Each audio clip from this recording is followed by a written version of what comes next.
Hello everybody, welcome back to CSI Zone. Nah, hari ini gue bakal bahas in-ear monitor yang lagi rame di forum audio portable, yakni Saltnose Dioko in-ear monitor dari 7Hz. Kenapa in-ear monitor ini bisa rame dan juga apa aja kelebihannya, kita bakal bahas pada kupas produk kali ini.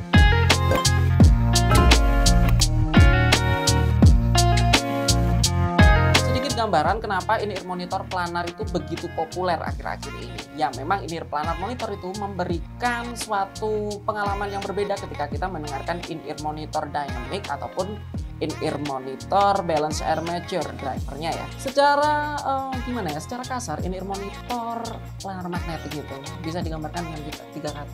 Detailnya luar biasa, vokalnya juga enak, stagingnya luas. Nah, kenapa Saltnose Dioko ini jadi rame? Masalahnya, kita bisa bandingin dengan produk in-ear monitor dari 7Hz sebelumnya. Mereka menggebrak pasar dengan 7Hz timeless in-ear monitor di harga yang awal keluar itu 3,3 juta. Tapi punya performa itu yang menurut gua itu di atas rata-rata dan mungkin bahkan menurut gua itu bisa jadi alternatif headphone planar. Jadi kalian nggak perlu lagi tuh bawa headphone yang gede, tapi kalian bisa menikmati suara planar dari in-ear monitor yang kecil. Saltnose Dioko keluar dengan harga 1.500.000. Ini nih yang bikin sulit ditolak. Harga 1.500.000 itu bagi gue sendiri, kalaupun mau blend buy, gue juga nggak rugi-rugi amat gitu ya. Apalagi ketika gue udah coba ternyata performanya luar biasa. Nah, kalau dari pembahasan sekilas tadi, gue rasa kalian udah cukup punya gambaran ya kenapa in-ear monitor ini istimewa. Kita mulai aja pembahasan produk ini, mulai dari unboxing dari Saltnose Dioko.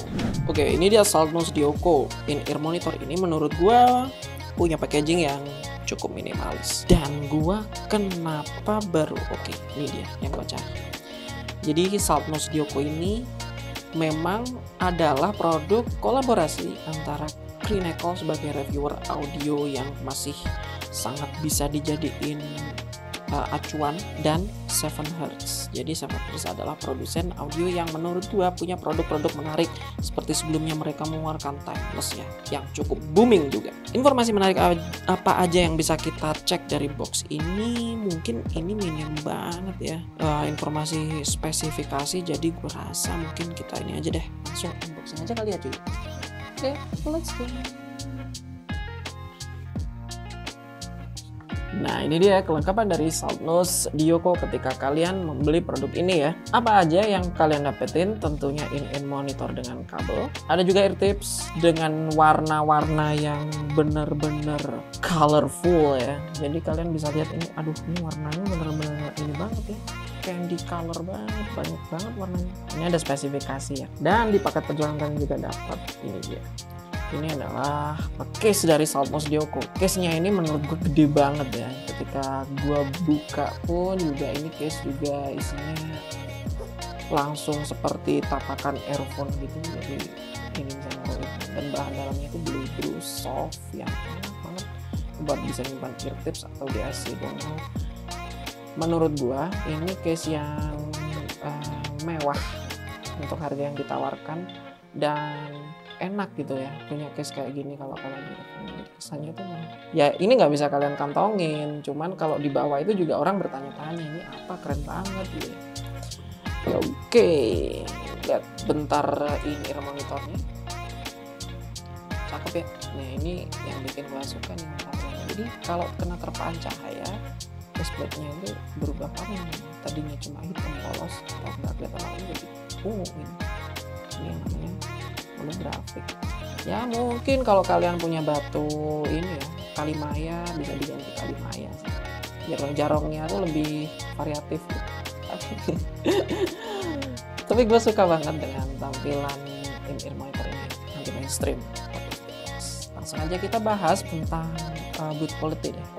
Nah, di tangan gue ini udah ada Saltnose Dioko in-ear monitor terbaru dari 7Hz. Yang mau gue bahas adalah build quality-nya pada bagian ini. Yang menarik, Saltnose Dioko ini punya desain yang berbeda dari in-ear monitor yang pernah gue temuin. Kalau kalian ingat batu akik, ini modelnya mirip banget, tapi di dalamnya sebenarnya bentuk housingnya tuh menyesuaikan daun telinga kalian, sehingga memang faceplate-nya gede, tapi di belakangnya itu lekukannya itu masih normal ketika kalian pakai. Jadi kalian masih merasa lebih nyaman ataupun cukup fine ya dengan fittingnya. Ukurannya nggak sebesar 7 Hertz Timeless. Ini perlu kalian catat, sehingga kalau mungkin kalian merasa bahwa 7 Hertz Timeless tuh fittingnya gue nggak dapat, berarti kalian bisa melirik Saltmost Dioko ini untuk jadi alternatif, dan ini bisa jadi pilihan kalian nantinya. Secara desain dari faceplate, Saltmost Dioko ini punya faceplate yang menurut gua cukup menarik, karena dia menggunakan faceplate dengan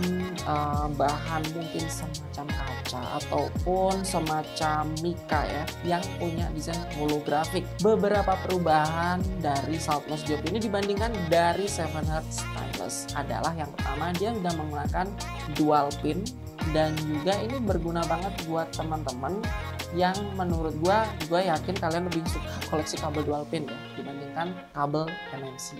Ear tipnya juga gue rasa ini lebih nyaman, karena memang dari Saltmost Dioko ini memberikan suatu ear tips khusus yang menurut gue juga cukup membantu fitting, karena ear tip ini itu cukup kenyal, modelnya itu lebih transparan dari ear tip yang lain. Lanjut ke bagian kabel dari Saltmost Dioko ini terkesan mewah dengan 4 braid kombinasi warna silver dan juga brown gitu ya. Ini kesannya tuh lebih mewah, ini gue suka banget. Dan juga jack connector yang ditawarkan dalam paket penjualan adalah jack connector 3,5. Sekarang gue mau nyobain fittingnya gimana, gue akan cerita ke kalian.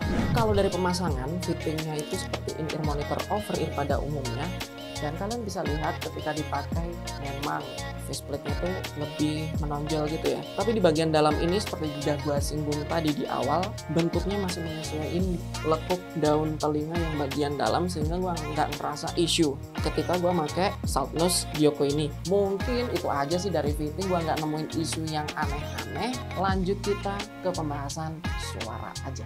7 Hertz Saltmost Dioko ini merupakan produk kolaborasi antara Crinacle dan juga 7 Hertz. Jadi tuningnya harusnya sih berdasarkan preferensi Crinacle. Sound signature yang dia prefer itu jauh lebih mudah diterima, karena dia lebih suka sound signature yang netral dan sedikit di-boost di bagian sub bass. Ini yang membuat tuningan dari Crinacle ini masih jadi hype gitu ya di kalangan penggiat audio.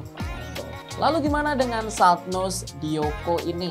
Kita mulai bahas dari kesan umum yang ketika gua pakai Saltmost Dioko ini aja ya. Ketika gua dengerin dengan setup yang simple aja ya, mungkin dari ponsel gitu ya, ternyata power requirement-nya itu nggak terlalu besar, jadi dia nggak haus power banget. Jadi ketika gua dengerin let's say di volume 70-80 itu udah cukup nyanyi. Gua bilang cukup karena nanti gua bakal bahas sedikit dengan DAC dongle ya. Suara by default nih Saltmost Dioko ini lebih cenderung dominan justru di high frequency. Jadi clarity yang ditampilkan oleh in-ear monitor ini bisa gua bilang jauh di atas rata-rata in-ear monitor 1,5 jutaan. Ketika kita mengenakan in-ear monitor ini, staging yang dihasilkan pun terasa luas karena emang penampang drivernya lebih besar. Secara speed dia sangat cepat, impact nggak terlalu punch, namun udah ngasih kesan ini cukup oke. In-ear monitor ini bisa menghadirkan mid range yang cukup smooth dan netral. Artinya ketika dia nge-handle lower mid frequency dan upper mid frequency, keduanya itu ditampilkan cukup berimbang, di mana nggak ada yang berat di satu sisi.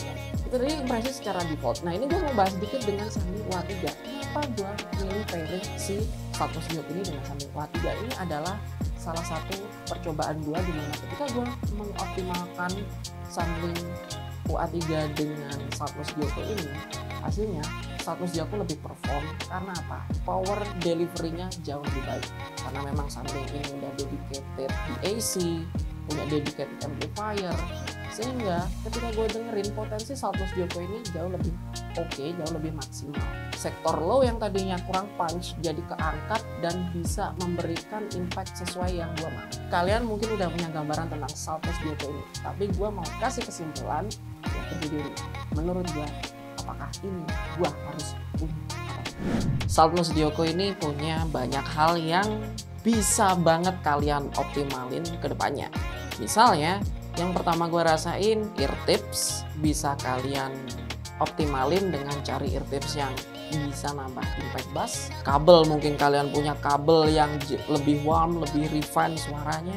Atau kalian bisa optimalin source-nya. Ini yang mungkin perlu dipertimbangkan juga, mestinya source itu harus sangat proper ya.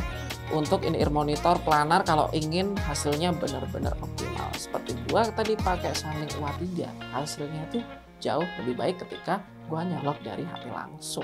Thank you banget udah nyimak channel ini, dan seperti biasa deh, please ya, buat teman-temanku semuanya, kalian like dan share video ini biar teman-teman kalian yang mungkin lagi nyari in-ear monitor 1.500.000-an bisa melihat bahwa Saltno Studioko ini bisa jadi alternatif yang menarik. Tetap dukung channel ini dengan cara subscribe, aktifkan notifikasi lonceng agar kalian tahu kalau kita punya update video selanjutnya. Thank you banget, see you next time di video-video yang menarik lainnya. CS Izon, your best audio buddy.